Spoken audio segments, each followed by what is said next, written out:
Hey, good morning and welcome to the Arizona Association for Economic Development's lunch series. The topic today is the current state of economic development and the changing face of site selection. We're going to launch a poll to see where everybody is coming from today. So if you can fill that out while I talk, that would be great. My name is Carrie Kelly, and I am the Executive Director for the Arizona Association for Economic Development. The mission of AAED is to serve as Arizona's unified voice for responsible economic development through professional education, public policy, and collaboration. Now, you don't need to be an economic developer to join AAED, just a passion for a strong and vibrant Arizona economy. So I invite you all to become a member if you're not currently at aaed.com. We have an excellent panel today, and I'm happy to have you here. Our lunch series is organized by our events committee, and today our vice chair, Lauren Canegla, will be moderating our panel.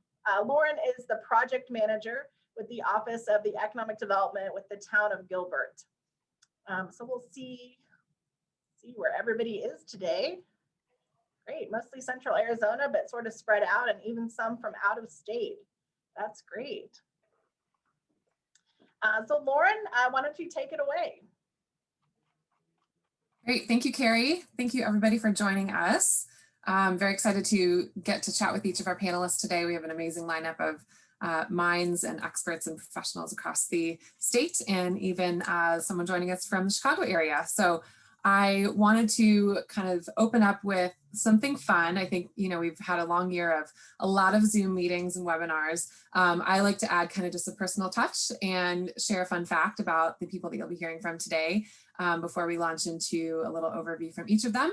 So I will be starting with Mina Hall, who is a managing director for Compass Key Site Solutions. She's based in the Chicago area. I asked everyone to share just a fun fact about themselves. So when Mina got engaged, she was skiing at the top of a mountain. The run was called Hidden Treasure. So her then, significant other, now husband, proposed, and the first thing out of her mouth was, "Is the ring insured?" Because there was 22 inches of fresh powder and she was terrified of dropping it in the snow. So it sounds like everything worked out. I see a ring on your hand. You didn't lose it.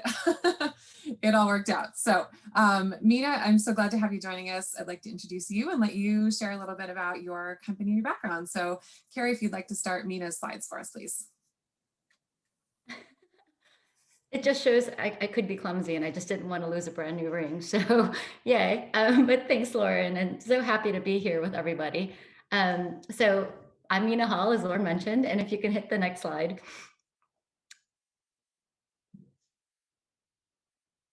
Perfect. So for those of you who may not know me, so I'm based out of the Chicago, outside the Chicago market right now. I'm in the suburbs in my own home. I'm a managing director of a new company called Compass Key Site Solutions. I basically took my clients and all of my business with me when I left True Partners, and I was there for 15 years. And I think most of you know me from there. But so based in the Chicago market, but I do projects all across the country. I'm a mom of two. I've got an 8-year-old boy and a 13-year-old girl. And I'm still married to my husband, who proposed to me on top of Hidden Treasure. And I think he would have been really mad if I lost that ring that day. But I'm a runner, I'm a skier, and I talk quite a lot for those of you that do know me. So always look forward to hanging out with all of you. And those of you who do know me pretty well, and those of you who don't, I love basically anything food related, anything drink related, vodka, bourbon, wine, whatever it is. So hopefully when COVID's over, we can all hang out together. I'd love to hang out with all of you for cocktails at some event. So for those of you who don't know me, so I basically serve kind of every industry. My clients are spread all across. So I've got logistics, I've got industrial supply, pharma, healthcare, aerospace, food. I mean, I've got every type of project in my 20 plus years of doing this now. I've worked in 42 states, I think by last count, across the country. And I do everything from office to manufacturing to distribution centers to, again, like airfields and aerospace related projects. So I kind of do everything and I look forward to it. And then, can you get to the next slide, please, Carrie? And then, so something just about, Laura was asking, what things have changed in 2020. And, the more, I would say that, 2020 has just been full of contradictions. The more things that have changed, the more things have stayed the same. So for example, labor has always been very important. In the last, I'd say 5 years, it's been like, top one or two, if not three, in any site search that I've done for my clients. So, it's still very important, but it's really interesting because 2 years ago, when company or communities would boast, "Hey, we have 3.5% unemployment," I'd be like, "Oh my God, that's really low. What's going to happen?" And then last year, we're like, "Hey, we're at 26% unemployment," and you're like, "Yay!" Not really sure if that's really a good thing, but maybe it gave people hope that there would be a lot more accessible, skilled labor available. Except we've also found that a lot of that labor was unemployable because they didn't have the skill sets required, couldn't get up to speed. And some of them were not employable because they couldn't pass drug tests, or other important criteria for certain types of operations like manufacturing jobs. We've decided that upskilling is still important and training is still important. I think that is something that hasn't changed. But again, another thing that hasn't changed is people still haven't figured out exactly how to do it right. On a real estate perspective, I've got some clients that are like, "Hey, let's get more so that we can be more socially distanced." And then I've got others saying, "Hey, we're going to downsize a bit because we're going to have people working from home and we're going to have people, being remote now."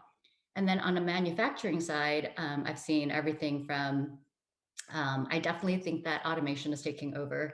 I think I don't know if you all have seen some of the grocery little robots that are in distribution centers just picking like 50 items in 5 minutes.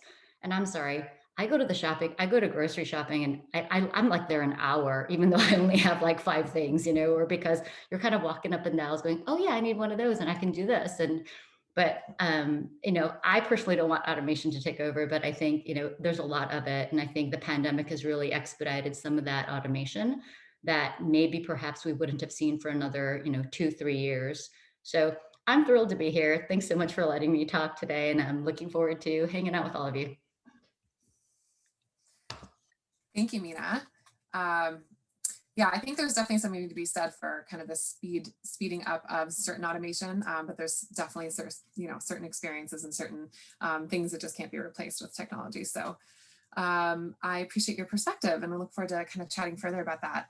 Next up, I would love to introduce Matt Brandon with the Arizona Commerce Authority. He's the Vice President of Business Expansion for their group. And fun fact about Matt, he is a new father to an 18-month-old little human, as well as a fur baby father to a 75% blind female collie named Henry. So mixed, beautiful family. His little human is very adorable. I've seen pictures and he's so sweet. So yeah, Matt, if you want to jump in and share a little bit about your background, please. Sure, thank you. Yeah, and like Lauren was saying, I have been a dog dad for 10 years and just learning how to be a human dad. So that's a lot of things that are really similar, which I was not expecting, but yeah, it's very different. So again, I'm Matt Brandon with the Arizona Commerce Authority. My role is the Vice President of Business Expansion, and I think it's worth noting what that actually means. So for people on the call, I was scrolling through the participant list, and I work with a lot of you. So my job is just outreach and communication more than anything. So it's I build relationships with companies and our economic development partners so that when there are projects, some kind of investment or growth happening in Arizona, we can facilitate a smooth experience for those companies and make sure that Arizona's positioned to grow as best as possible. So the mission of the ACA is basically just to be the state's organization focused on creating, expanding, and attracting jobs and investment. And yeah, I mean, that's us in a nutshell. So next slide. All right, so I wanted to post some boring stuff, and I don't expect anybody to think this in right now, but the topic for today is changes in economic development and trends, right? So I thought this was pretty informative. This is all publicly available. You can look at it on our website. These are from the ACA's board meetings.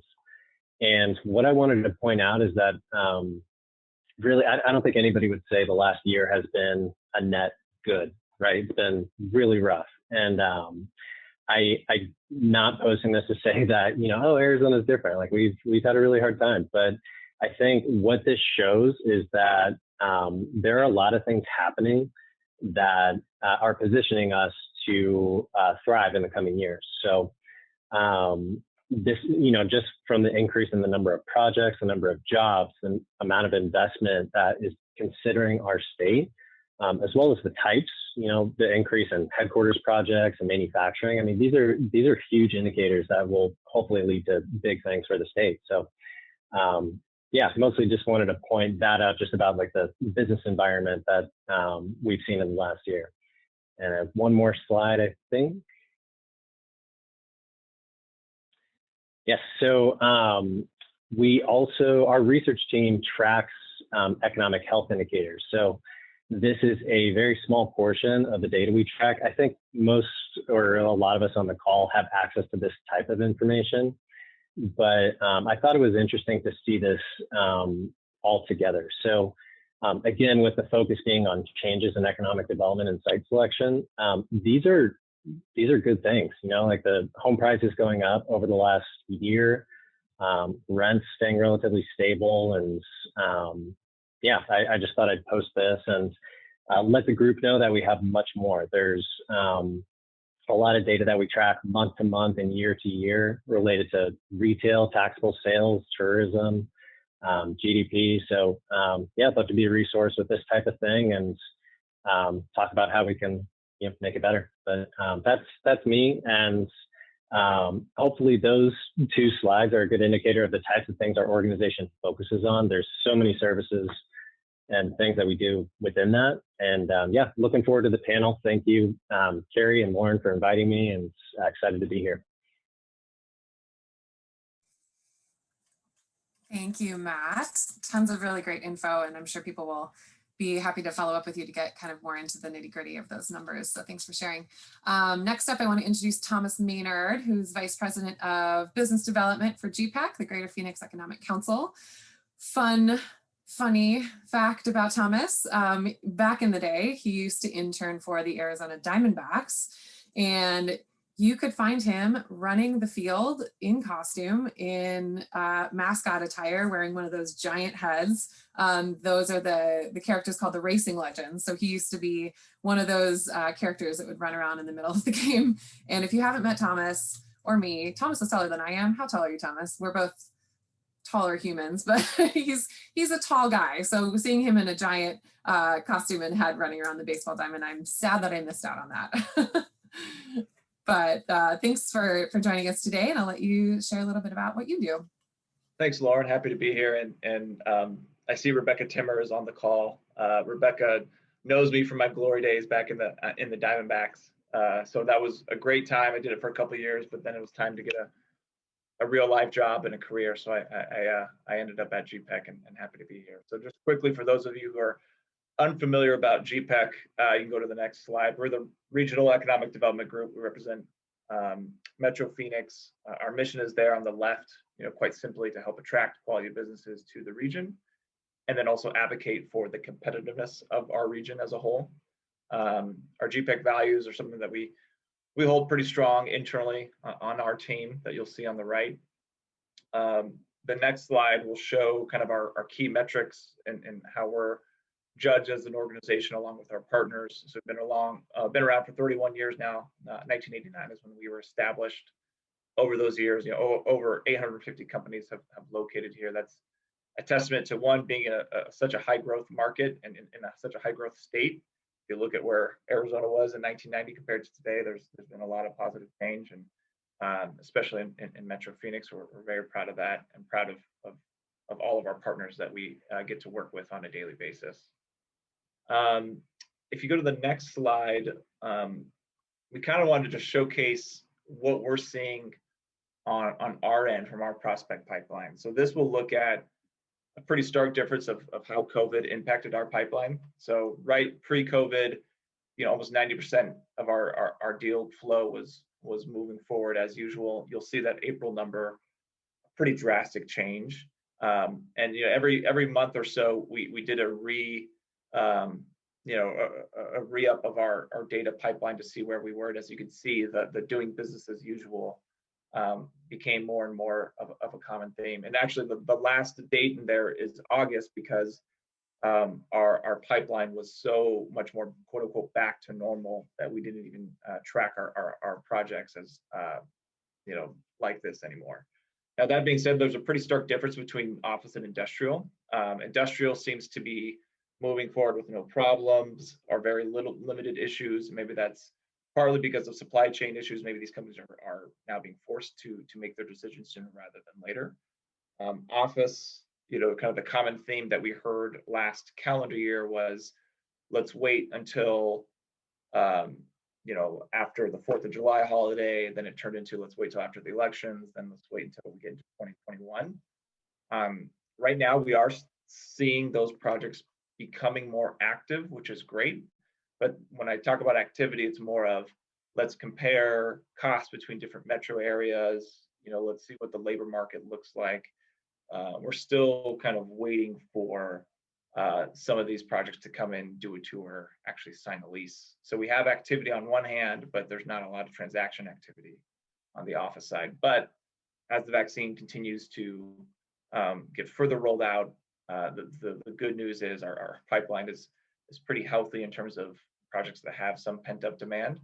So from the office side, I think we're going to, assuming everything goes smoothly from a vaccine rollout perspective, later in this year, we'll start to see more and more of those projects. Yeah, happy to be here, happy to be part of the panel, and thanks for having me. Awesome. Thank you, Thomas. Yeah, we've certainly seen what was a lull over the summer gone the opposite direction and been very, very busy, especially with our industrial business. So thank you for all the hard work that all the teams are doing to bring in new opportunities for us. Lastly, certainly not least, I would like to introduce Susan Dumont, who's the Vice President of Economic Development for the Sun Corridor Group. So I'll let her explain where that is, who she is, but a quick fun story about her. She is a fellow Midwesterner like myself back in the day, and had a really cool experience where she camped all over Arizona for a month one year, and was so impressed with the state and fell in love with it that she decided that she wanted to move here. And she now currently resides a couple miles away from one of the campgrounds that she visited during that trip. So it kind of came full circle. Glad that you're here. So yeah, feel free to jump in and give us a little background on what you do. Thank you, Lauren. Yeah, so I'm looking at the participant list and don't see everybody because there's a lot of people joining the webinar today. So it's great to see so many people here and so many familiar names on that list. Many of you I know from years ago, back in, I think it was 2004 when I moved to Phoenix and worked for the city of Phoenix in economic development for many years. And then made a move to Tucson, and at that time worked for the Arizona Commerce Authority for several years, and kind of got my feet wet in Tucson and learned a lay of the land here. And then in 2017, I was fortunate to come work with Sun Corridor Inc., who is the regional economic development organization in Greater Tucson and Southern Arizona. If you go to the next slide, please, Carrie. So just as a little background, so Sun Corridor Inc., we've been Sun Corridor Inc. since 2015, but some of you may have known us as TRIO, Tucson Regional Economic Opportunities. We've been around for more than 15 years, kind of expanded our scope in 2015, hence the name change. And just a few things I would point out. I mean, we are much like GPAC in our regional, purview. We have a board that's, I think I looked today, it's 60 plus board members representing both the private and the public sector across Tucson and Southern Arizona. And it's really that board, I think, that is the strength of our organization, because we do have great relationships with some of our business leaders, key business leaders in our community, as well as those in the public sector who are leading our region. And so I just really want to emphasize that that it's really the private sector that's driving what we do, and our public sector partners that are incredibly important to executing our work. You can go on to the next slide. When we talked about, we got together the other day and we talked about, this topic. And for me, I thought, gosh, I was really focused on what had changed. Okay. And the more I thought about it, I thought, there are a lot of things that have changed, but there are also, some things that haven't changed. And so I'm not going to get into a lot of depth right now. I think we're going to have a little more conversation, but I just thought of a few things that kind of came to the top of my head in terms of what's changed for me in the last year. And I think for many of you as well.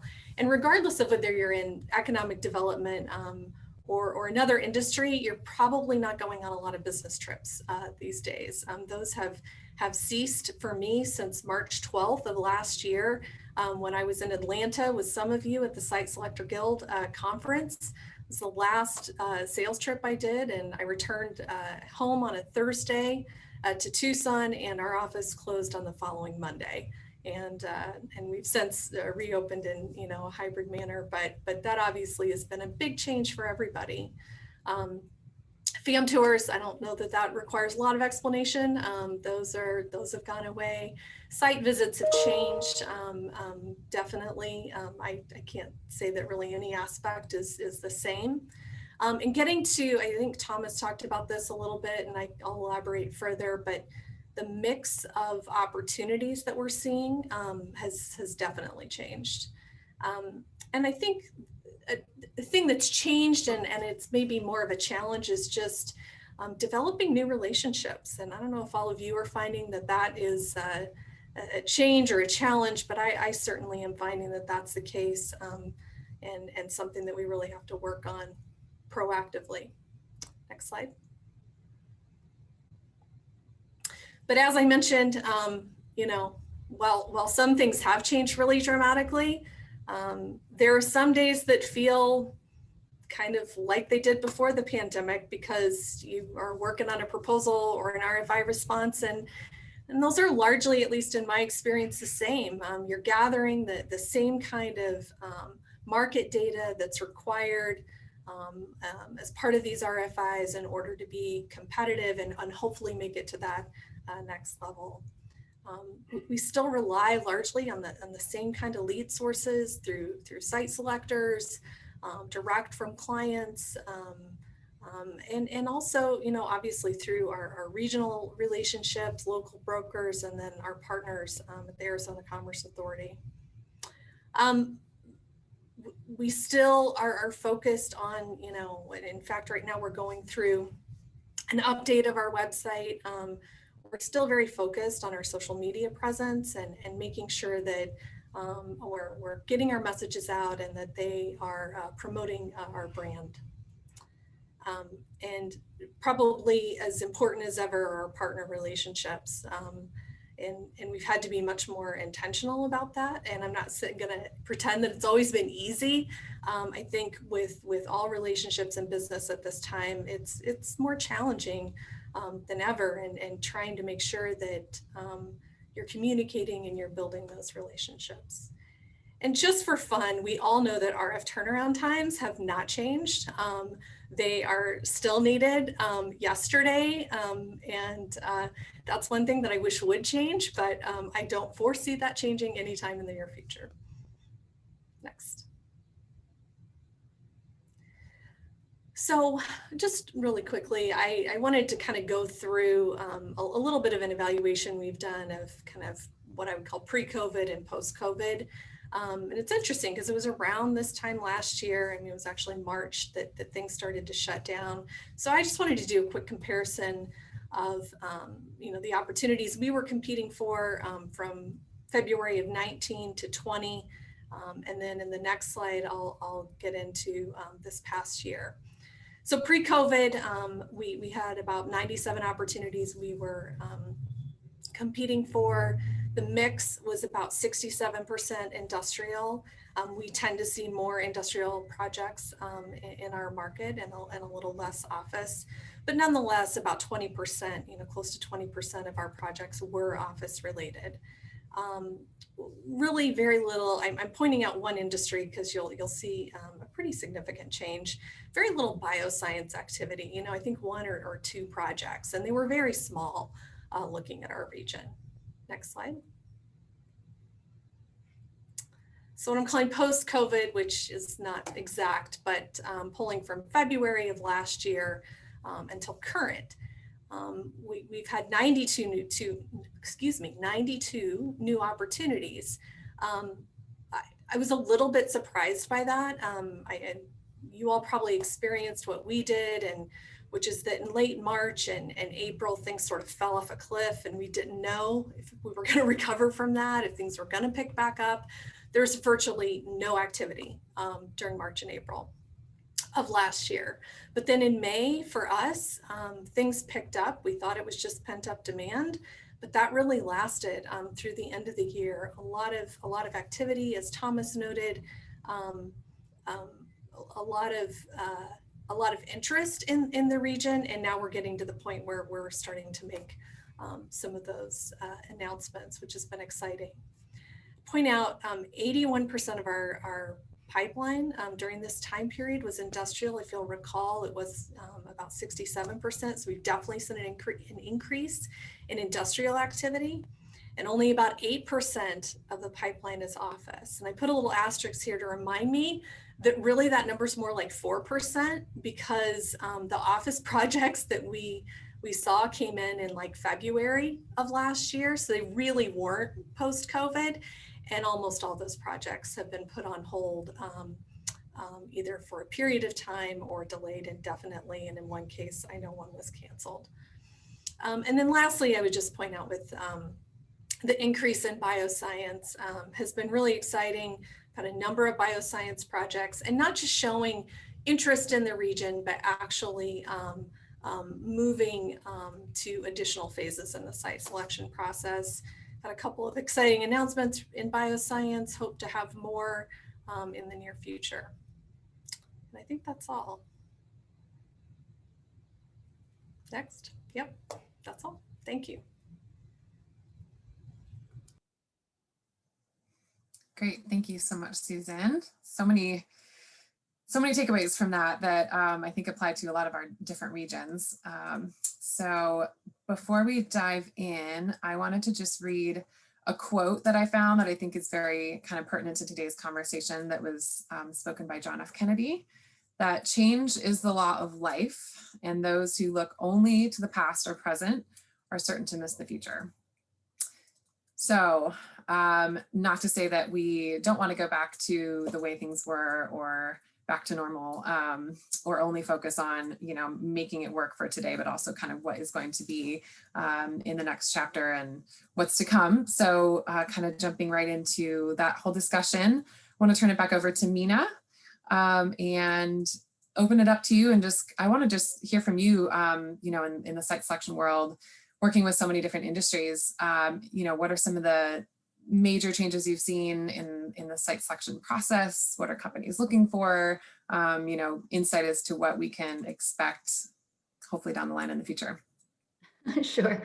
I think it just depends on the industry. So I thought I saw a question come in, but just like for my office projects, we're no longer, not all of them, but I'm doing a huge corporate headquarter relocation right now.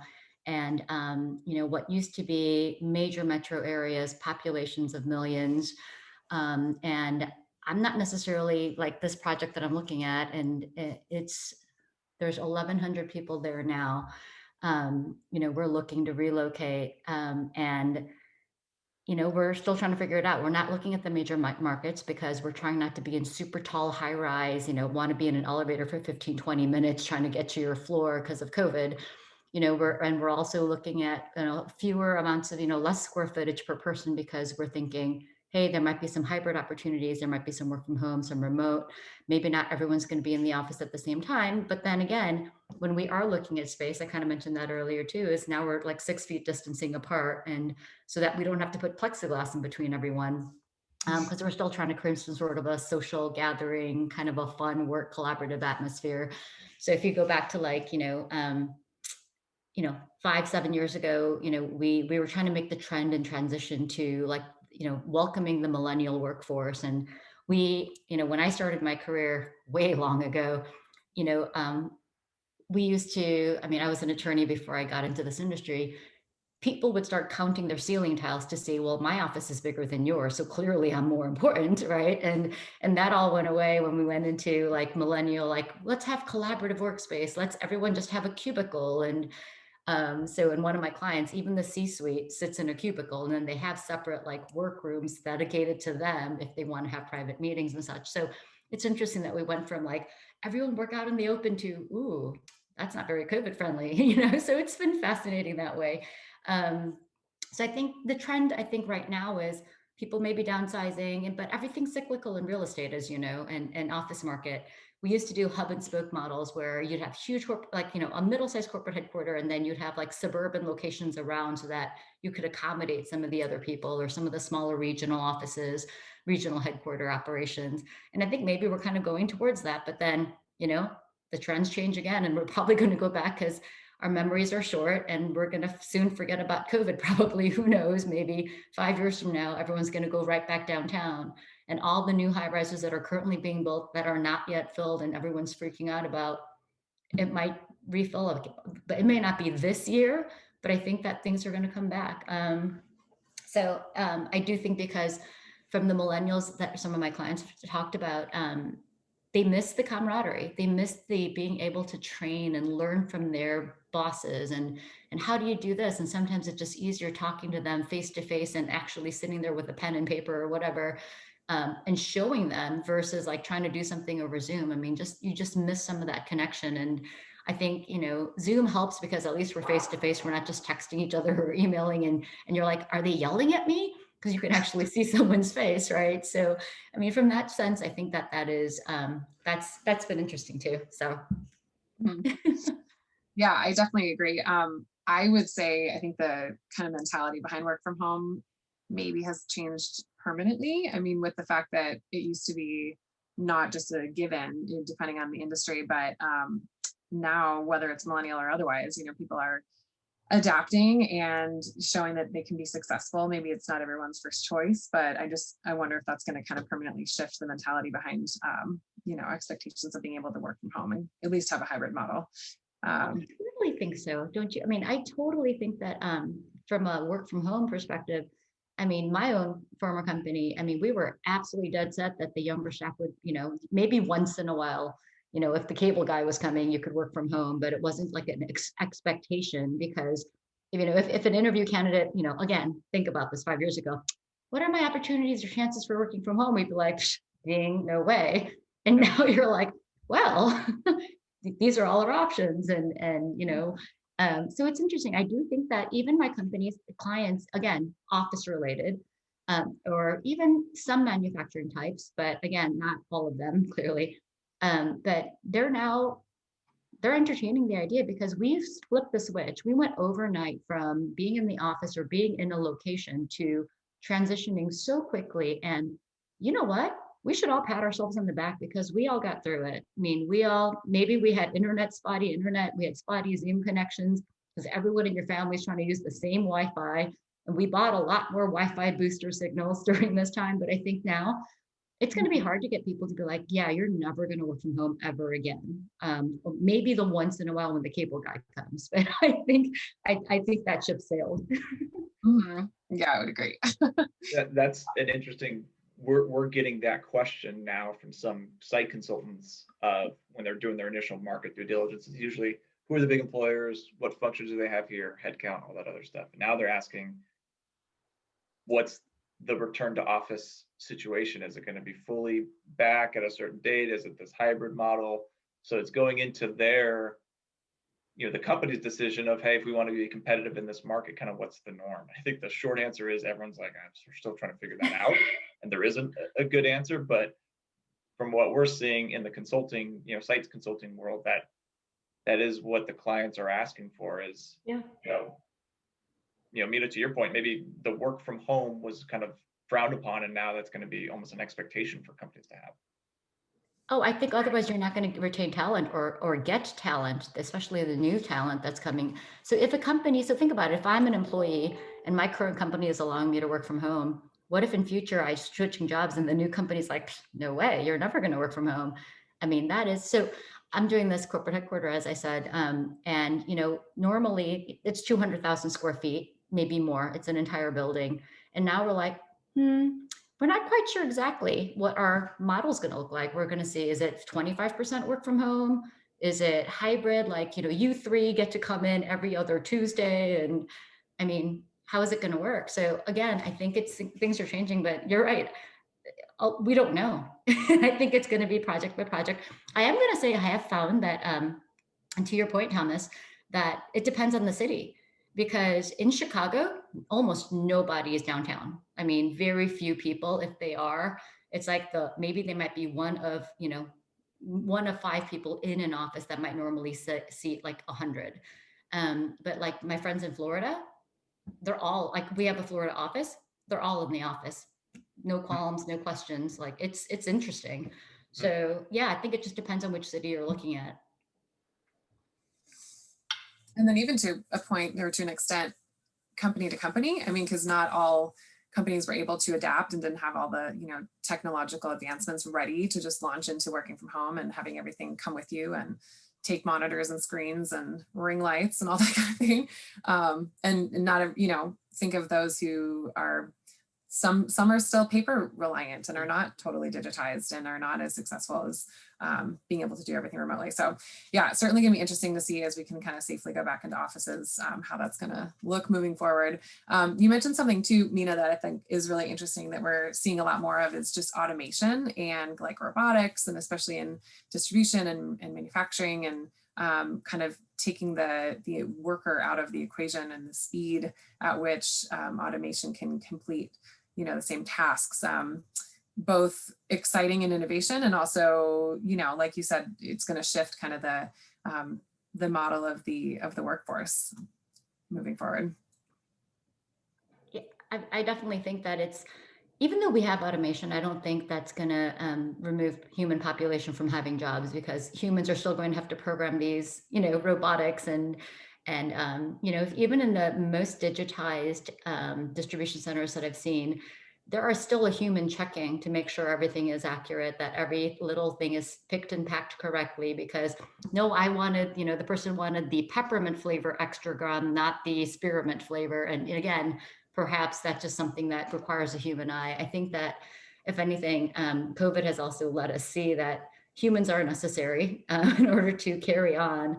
And people miss the human interaction. And so be it at work, be it at home, or be it at school. So I do think the automation is not something that's going to go away. If anything, I think we're going to see a lot more automate, like, we're talking about driverless cars. I've got a lot of clients in the logistics industry, and it's always been that, truck drivers have always been at a loss. Like we've always been short of truck drivers for the last, 10 years, 20 years. And with the additional OSHA regs and other, requirements for drivers, there's been a real shortage. And I know that some things that I've seen in some of my clients, they're trying to target females, like a lot more women, because most truck drivers are men. And they're trying to target the female population so that, like, hey, here's an underemployed population base that is more out of work than the men are, the male counterparts are. So let's target them. And they're trying to promote it as truck driving is safe, and it's, and it pays you this much an hour. And I don't know how successful it's been, but I think that it's, if anything, more realistically, I think what's going to happen is we're going to start seeing driverless trucks on the roads, because as more roads start to get automated, and as we're starting to see more, like test cities for driverless cars, I think that trucks are going to be the next thing. I mean, they're here, Mina, in Tucson. Too simple. You can see them going up and down the I-10 between Tucson and Phoenix. But you know what, though? But that's fascinating and amazing and scary all at the same time. I mean, they say that if everyone was if there was no drivers, if every car was self-driving, we would have far fewer traffic. That's what they say, because there's no personal, like, I'm not letting that jerk in when people are merging. No, it just happens because it's part of a formula. And I don't know, I'm so looking forward to seeing what's happening or going to happen. But yeah, I think there's a lot more automation, but I really haven't seen that impacting negatively the number of jobs that we're adding, though, at least so far on the projects that I've worked. Very interesting.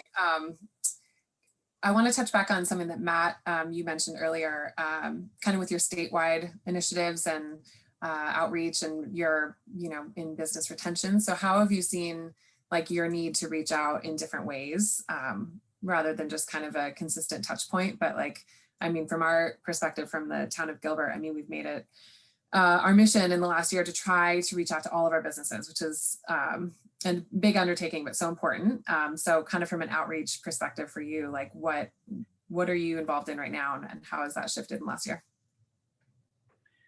Sure. So I think with what I do specifically, it's honestly just not that interesting or different from the year before. Like a lot of my meetings were in person, over the last couple of years, and over the last year that's shifted to virtual, but what I'm actually working on is functionally the same. So I would just say that it's more, like there's a lot more outreach just to stay connected, but I think there's some much more important and interesting things just throughout the ACA that are happening. So our small business group, for example, pretty much really shortly after, like most people started staying home and things like that, our small business team started doing small business boot camp. So I think they're on their 40th or 41st week running. So that's been super consistent, over 115 sessions.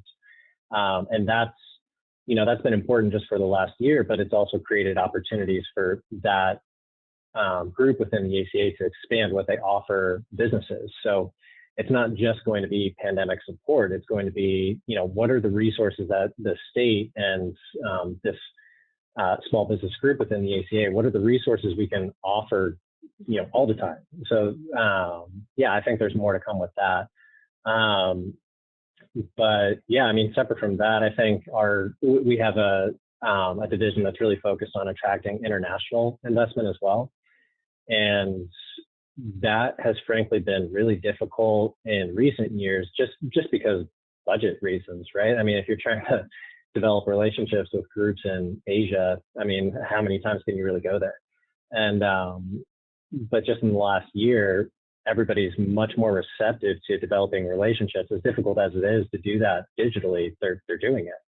So I think that'll lead to a lot of really cool opportunities just in the next couple of years. I think there's a lot of fruit that'll come to bear.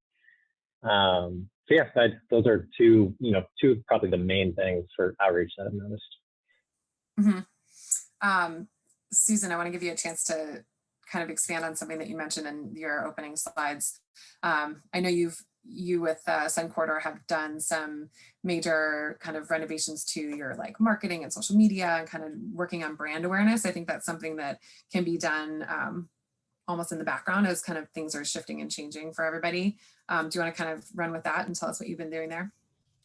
Sure. So as I mentioned, we're getting ready to launch a new website or a little updated website. But I think that's something that we all are constantly doing, right? You constantly have to pay attention and make sure that you've got the right mix of information that's available, so that anyone who is looking at your region can readily access that information. And this is just a PSA. We talked about this the other day. Make sure your contact information is on your website, right, Mina? We talked about that.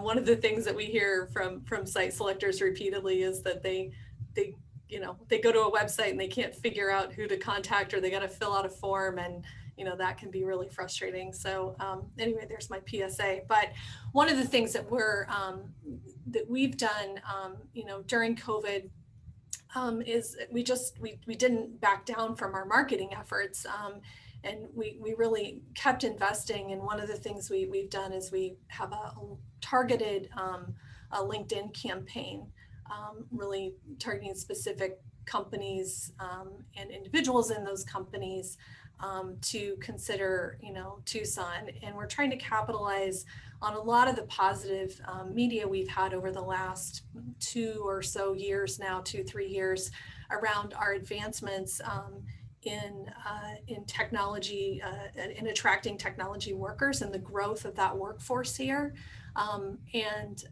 It's, there was another, study that came out from MZ the other day. And while, we're not in the top, like our neighbors to the north in Phoenix, we've actually had the most growth of any county in the United States in terms of technology workers. And so those are some things that we're really, pushing hard on and to kind of keep accelerating because as automation continues and we see more and more of these projects come in where the job mix is, I'm finding, is starting to look a little bit different. The skill sets are looking a little bit different, and the folks that they need are a little higher skilled. And so, and have to be comfortable and understand, technologies across a lot of different platforms. So anyway, that's been a focus for us, and we're gonna continue that and hope that, again, that it keeps building that brand awareness as an emerging technology region in the country. Well, and speaking of technology, you mentioned that you've done some pretty cool innovations when it comes to virtual site visits. So would you want to share a little bit about kind of how you've pivoted there? Sure. So one in particular that I would point out, and it wasn't my project, it was my colleague, Daniela. I think she's on here today. If I could, I'd just hand it over to her to talk all about it. But there's a company called Sandvik Materials Technology. It's a relatively small project, but interesting for us and for them, in that they did their entire site selection process virtually. They'd never been to Tucson, and they never set foot in Tucson prior to signing a lease. We eventually got them here, of course, but I think that is a window into what we're going to see more of in the future. And not that, all projects are going to go all virtual. That certainly isn't, going to happen, particularly when there are projects that are making significant capital investments or purchasing land. They're almost always still going to want to be on the ground. But this was exciting to go through this process with this company and for them to have such a positive experience. And they've stated that they foresee this is how they'll do site selection in the future, that they don't envision that they're going to go back kind of to the quote old way of doing it, where they traipse across the country and go to all these sites in person and whatnot. But I suspect there'll be some hybrid version of that going forward. That for most companies that they'll rely more on virtual, but not completely depend on it. We had another company, just really quickly, I'll say that it is a more capital intensive project. I think the difference is that, they would have, in quote unquote normal times, brought in a whole team, and they only brought in 2 people. Likely, we talked about it. They said, yeah, we probably would have had 7 or 8 people on the ground for this visit, but because of all the restrictions, they limited it to 2, and then we supplemented that with, virtual meetings with those that were here and those in other places. So it's just been a really kind of a roller coaster when it comes to site visits. And I think adaptability is really the key there, and also meeting people where they are, meaning that different individuals and companies have different policies, and trying to get your hands around that as it relates to a site visit and be respectful of that and still plan a meaningful interaction. For me, it's been one of the bigger challenges during COVID. That makes sense. Yeah, certainly, since the windshield tours and taking everybody around town and pointing everything out in one car together is not happening, but you still got to get that on the ground experience. And there's just, certain intangibles you don't get off of brochures and whatnot. But seems like that was very successful for you, since they did wind up landing there without even having ever been to Tucson. So very impressive. One final question I think I want to just close with for Mina, piggybacking on that topic. Is there anything that, you could see or foresee municipalities or regions having in their toolkit, virtually, or, it seems like site selectors always do their due diligence and narrow down their top locations for the clients. Is there anything that would be like edge up, like one thing that would be helpful that is not traditional, or that you're seeing kind of slowly come out? I'm thinking like drone tours, but is there anything beyond that that would be really interesting from your, site selection process perspective?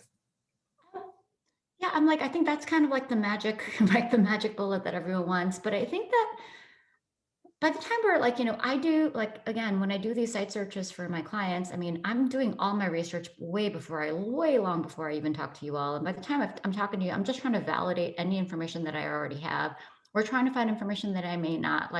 Sometimes if an organization, and again, I haven't seen any huge major metro do it well, but if a community such as yourself, Laura, and in Gilbert, if you can do like labor sheds, okay, well, typically my clients' experiences, for this wage group, they only drive 30 minutes or 30 miles away at the most. But obviously, the higher the wage group, people will drive longer distances. So it's actually interesting to see from a different by wage how far people are driving, because then you might possibly be able to expand where your workforce, where your labor shed is coming from, which may help smaller communities or larger ones even. But like I said, I've never really seen large communities do that well, because there's just so many more people to keep track of. I think something, and something that Susan said about site visits just being interesting and new is, I'm scheduling site visits now for this headquarter project that I'm working on. And it's interesting, post-pandemic, things have changed, right? And Susan, you kind of hit upon that is, normally we'd be on boots on the ground, 2, 3, 4 times maybe without you even knowing we're there, because we're doing these secret, we're doing these searches, we're not advertising like, hey, we're here.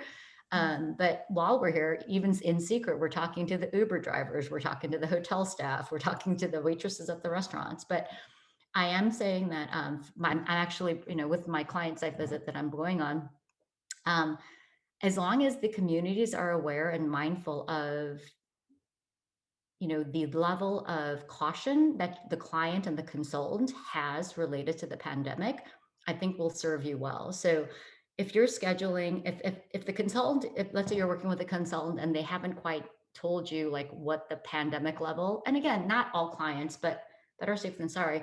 If the client is uber cautious, I'm going to tell my economic developers like, hey, they're uber cautious, so make sure that everyone's masked up. Because I've been at an event at the end of the year where Chicago was still heavily locked down, like no restaurants open inside. It was only outdoor available, and try eating outdoor in 20-degree weather. It's not fun, right? But again, people are doing it because they're craving being outside of their house. But and I went to an event, and this community had they were a lot less COVID scared, I guess, for lack of a better word. And no one had masks on, whereas those of us who were in more major metros all had masks on. And it was very uncomfortable, because we were like, well, what's going to happen if I bring a client here? Are you going to make my client feel uncomfortable or feel like they were? So just from a, take the initiative. If you're getting a site visit, ask like, hey, we want to be mindful and respectful of your client and you. So I'm telling for my site visits that I'm scheduling, hey, we'd like to do all meals outside if possible. Obviously, clearly that's not possible. We don't want to be in some tiny little car. If you need to rent a bus, I'm sorry, or let us individually drive. Yes, that takes away from some small talk discussion time, but let us drive ourselves then. Or, or hey, if we have to drive, we'll mask up. Because let the client, once they're on the ground, if they're feeling more comfortable, maybe they got their shot. maybe they'll be like, hey, we can take masks off. And then, you can make a game time decision then. But I think that's stuff that, you can't get until I talk to you on the phone when I'm doing these site visits. Yeah, that makes sense. I think respecting kind of people's personal preferences right now. I mean, it's kind of across the board, depending on whether you've gotten a vaccine, demographic, et cetera, where you live in the country. And that, I think, full circle goes back to the relationships that we all have and the kind of the added depth of relationship that's needed to happen this past year. We're not all in person, so you can't just take it for granted. You have to really take that extra step to make the phone call, ask how people are doing personally. What do you prefer? How do we keep making, moving business forward in a way that's going to be successful and safe and healthy for everybody. So we just have a couple minutes left. I know there's been a lot of conversation going on in Q&A and chat. It looks like most things have been responded to by panelists. So thank you. While we were talking, people were getting answers. So I'm going to turn it back over to Carrie. If you see any kind of pending questions you want to throw in or anything you want to close us out with. But thank you again so very much to all of our panelists for joining and to everybody who joined and tuned in to watch. I hope you all got a lot of great information out of this hour. So Carrie, back to you.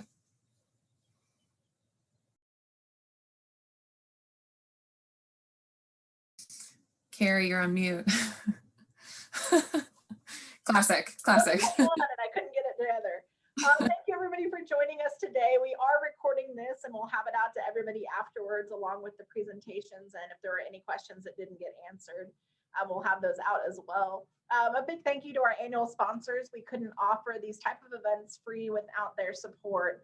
Our next lunch series for AAED will be March 9th at 11 o'clock, and we hope to see you then.